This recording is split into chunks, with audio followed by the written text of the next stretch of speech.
We do family movie nights at my house pretty frequently. There's nothing like homemade popcorn with lots of salt and butter and hanging with the kids. My kids range from 8 months to 13 years old.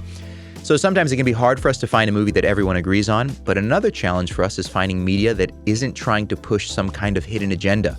Just in the last few years, Disney has released several films with LGBT characters like Strange World or Lightyear, both in the year 2022. And as a father, I think it's important to make sure we're protecting our kids from media that trivializes or flat out contradicts the truth we want our kids to embrace from Scripture. So I'm thankful for movies like this one, recently announced by Angel Studios on the life of David, called David. Do they get the story of David right?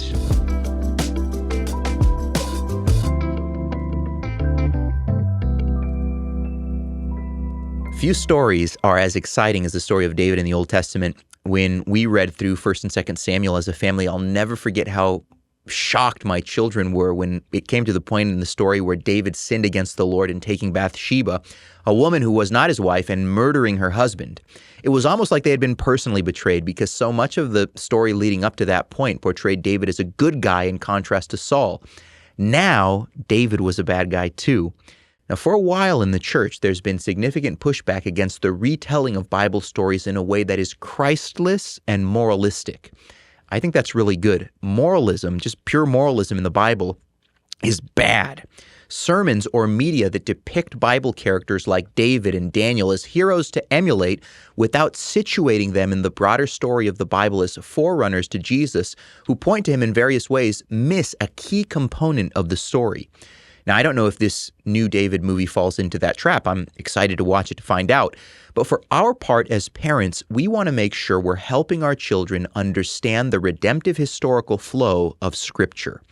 These stories aren't just moral lessons for us to emulate, but they're a part of how God was bringing his Messiah into the world, the one who was going to make atonement for sins, ushering in everlasting righteousness. In fact, we're told in the New Testament that David himself was a prophet who spoke of the resurrection of Jesus.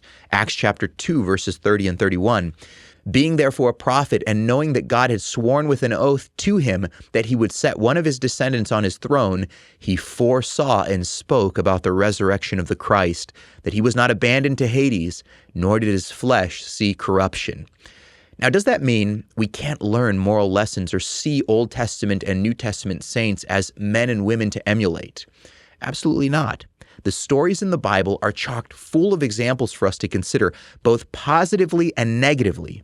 Paul, speaking about the failure of the generation in the wilderness, said, 1 Corinthians chapter 10, verses 9 through 12, "We must not put Christ to the test as some of them did, and were destroyed by serpents, nor grumble as some of them did and were destroyed by the destroyer.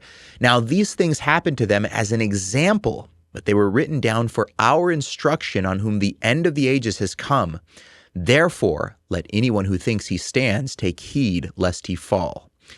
On the other hand, the faith of Abraham is depicted as a model for believers throughout the books of Romans and Galatians. Consider also the patience of Job or the courage of Samson.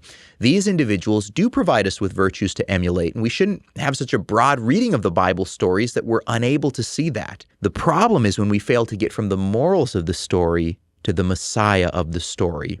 And ultimately, redemptive history is about him, Jesus. This is important because, like my kids realized when we got to 2 Samuel 11 and 12, David was morally compromised. The featured song in the film trailer highlights the importance of following the light, and it depicts David as a humble servant in contrast to the arrogant Saul, hinting also at his courage and his trust in God. Now, I get it. It's a kids' movie, so they're probably not going to have David sing Psalm 23 or Psalm 51. But I am interested to see how the film gets from David to Jesus. If it doesn't, I wouldn't say don't go see the film, but it does provide you with the perfect opportunity as a parent to highlight the good lessons we can learn from David's life while also bringing Jesus into the picture. When family movie night leads to conversations about Jesus, that is awesome. As parents, we need all the help we can get when it comes to raising our children in the nurture and admonition of the Lord, and resources that help to reinforce biblical truth instead of undermining them or setting them aside are very helpful.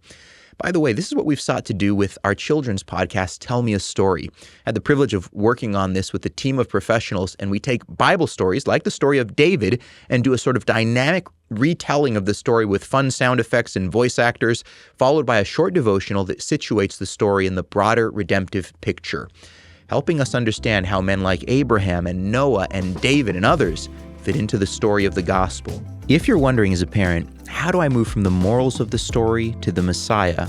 I encourage you to check it out. Season 1 is streaming now.